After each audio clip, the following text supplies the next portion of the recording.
I am 82 years old, and I want to show you something I bought 47 years ago.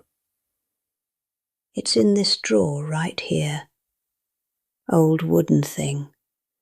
Sticks every time I try to open it, because the humidity warped the frame decades ago, and I never got it fixed. I never got a lot of things fixed. But listen to that sound. That slow, stubborn scrape of wood against wood. I've heard that sound maybe 10 times in 47 years. That's how rarely I've opened this drawer. And every time I did, I just looked inside, felt something twist in my chest, and closed it again. But today, I'm pulling it all the way open. Inside, there's a stack of stationery, 50 sheets, cream-coloured once, yellowed now, like old teeth. And right there at the top of every single page, embossed in gold that's lost most of its shine, is my name. Dorothy. Dorothy Ann Perkins. Monogrammed. Elegant. The kind of paper you buy when you think you finally have something to say. I bought 50 sheets. I want you to count with me. 50. All 50 are still here. Not one has been used. Not one has a single word on it besides my name. And I didn't even write that. The printer did. I want you to smell this paper. It smells like lavender because I kept sachets in this drawer. But underneath the lavender, there's something else, something stale. That's the smell of time rotting while you stand still. I'm not showing you this to be cute. I'm showing you this because being nice stole my entire life.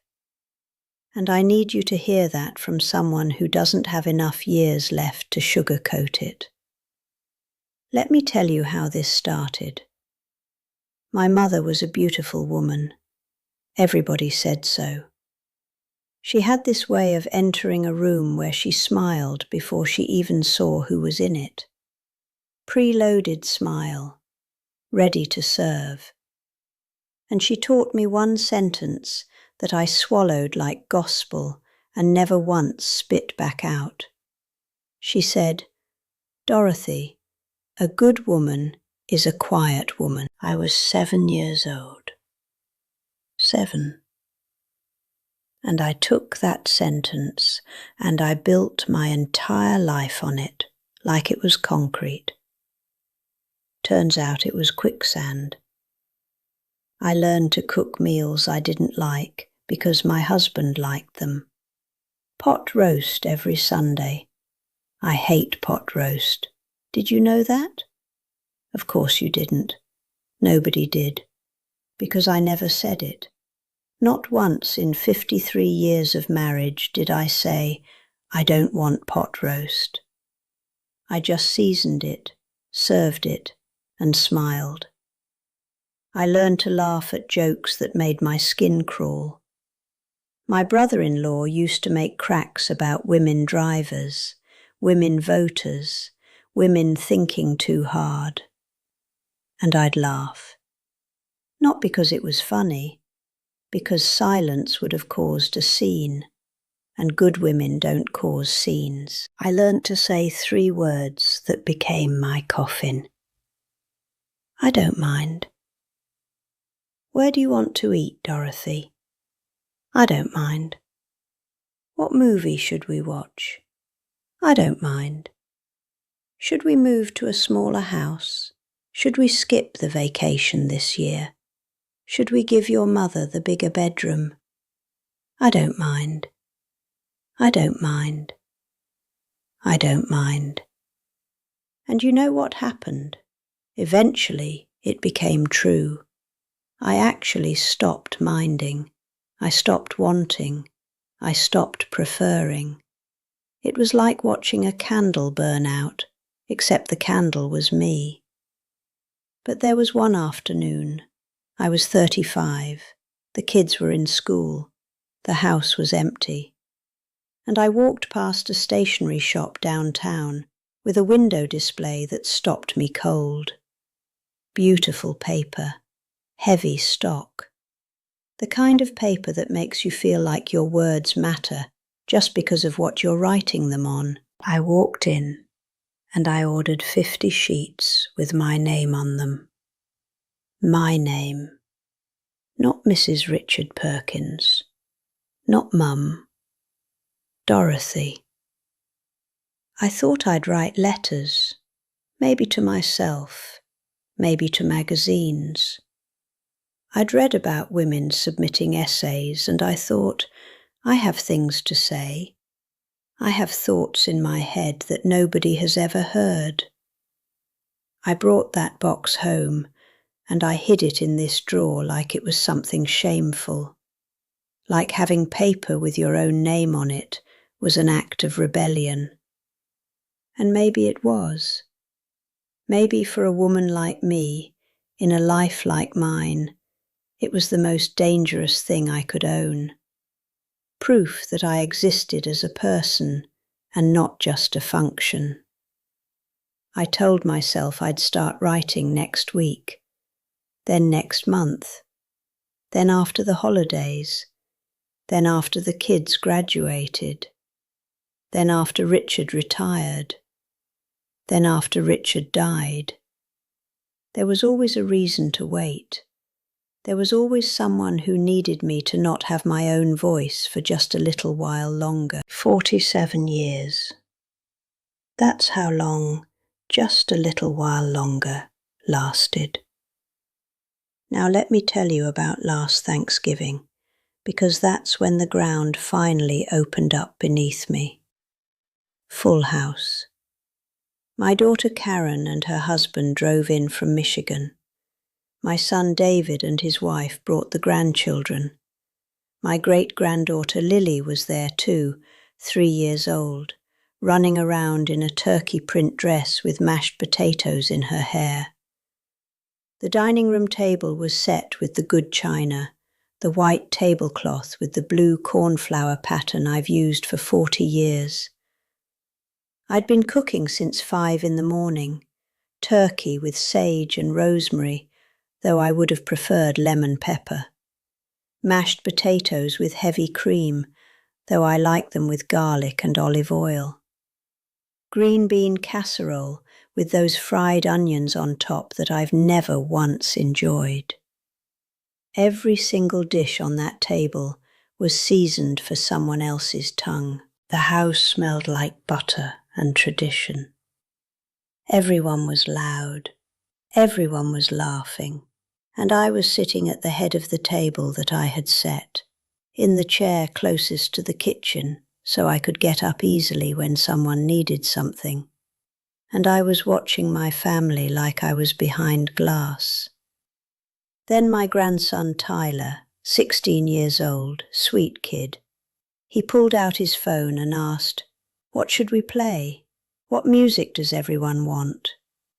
And my daughter Karen, without even glancing at me, said, "Oh, Mum doesn't care. Just put on whatever." Tyler shrugged. Put on some pop song I didn't recognize, and everyone kept talking. Nobody looked at me. Nobody asked if Karen was right. Nobody said, "Well, hold on, let's ask Grandma." Because why would they? Karen wasn't being cruel. She was being accurate. I had spent 80 years teaching every single person at that table that I had no preferences, no opinions, no hunger of my own. I had trained them perfectly. They were my masterpiece. And my masterpiece was a family that had learned from a lifetime of evidence that I was background noise. I set my napkin down. pushed my chair back slowly, said, "Excuse me for a moment." My voice was steady, pleasant, nice. Nobody noticed. I walked down the hallway. The carpet was thin and cold under my stockinged feet. I could feel the floor creak on that third board near the bedroom, the one Richard always said he'd fix. The bedroom was cooler than the rest of the house because I always kept the vent half closed in there to save on heating. Saving. Always saving something for somebody else. I sat on the edge of the bed. My bed. The bed I've slept in alone for 11 years now. The quilt was the one I made in 1986, blue and white pinwheel pattern. I sat there, and I could hear them through the walls.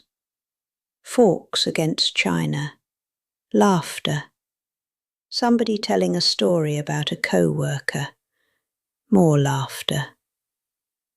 The sounds of a family that was completely whole without me in the room. And I opened the drawer. There it was, the stationery, still wrapped in the original tissue paper.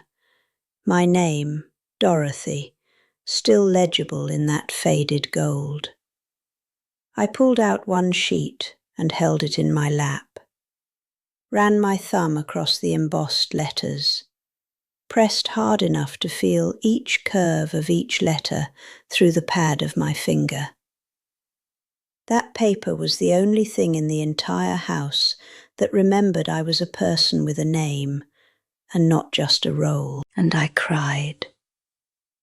Not the kind of crying you see in movies. No sound, no shaking. Just water falling out of my eyes onto paper that had waited 47 years for ink and got tears instead. I sat in that cold bedroom and I cried so quietly that not a soul heard me, which was fitting, I suppose. I had lived my whole life that quietly. 20 minutes I was gone. 20 minutes. When I came back to the table, Lily had taken my seat. Karen said, "Oh, Mum, just grab a chair from the kitchen." And I did, because that's what I do. I grab chairs from kitchens. I make room. I disappear so other people can be comfortable. That was 4 months ago. Now it's winter. February. The house is empty most days. It's just me and the clock on the wall and the hum of the refrigerator and the radiator that clanks every 20 minutes like a metal heartbeat. I sit at the kitchen table in the mornings. With coffee I finally make the way I like it, strong and black. And isn't that something? It took me until 82 to drink my coffee the way I actually want it. The stationery is on the table now. I took it out of the drawer after Thanksgiving, and I haven't put it back.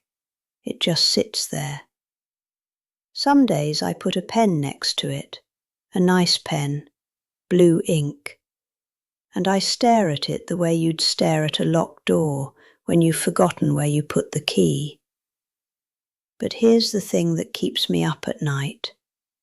I pick up that pen, and I think, who would I write to? Who is expecting my words? Nobody. I made sure of that. I made sure that not a single person on this earth is waiting to hear what Dorothy thinks. And worse than that, much worse. I'm not sure I even know what I'd say. You can't strangle your own voice for 6 decades and then expect it to sing. That voice is dead. I killed it with kindness. I smothered it with smiles. My grandchildren call on my birthday. 30 seconds, maybe a minute. Happy birthday, Grandma. Love you. Bye. Dutiful. Quick. The way you'd check a box on a list. And I can't blame them, because I never gave them a reason to be curious about me. I am the woman who doesn't mind. Why would you call that woman for a long conversation? There are pictures of me all over this house, and I am not in a single story. That's what invisibility looks like. It doesn't look like being alone.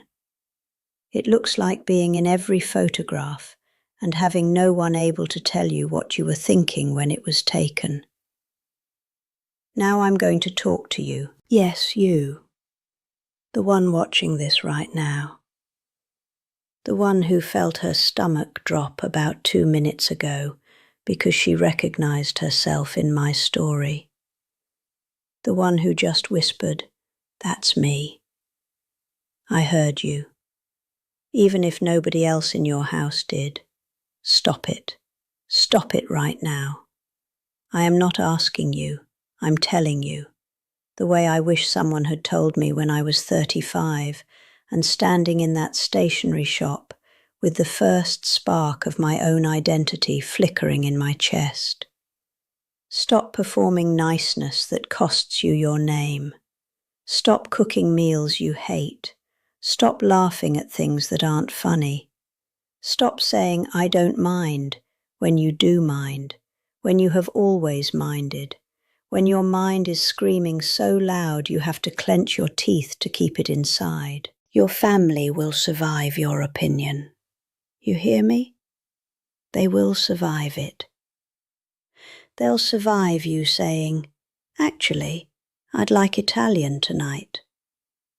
They'll survive you saying, "That joke isn't funny, and I'd like you to stop." They'll survive you saying, "This is my favorite song, and we're going to listen to it." But they will not survive your disappearance. The slow, quiet, smiling kind of disappearance, where you vanish so gradually that nobody notices until the chair is empty and the coffee's gone cold. The worst part? They won't even notice that either, because you trained them not to. I have a pen in my hand right now, and for the first time in 47 years, I'm going to write something on this paper. One sentence. It won't fix anything. It won't give me back the decades.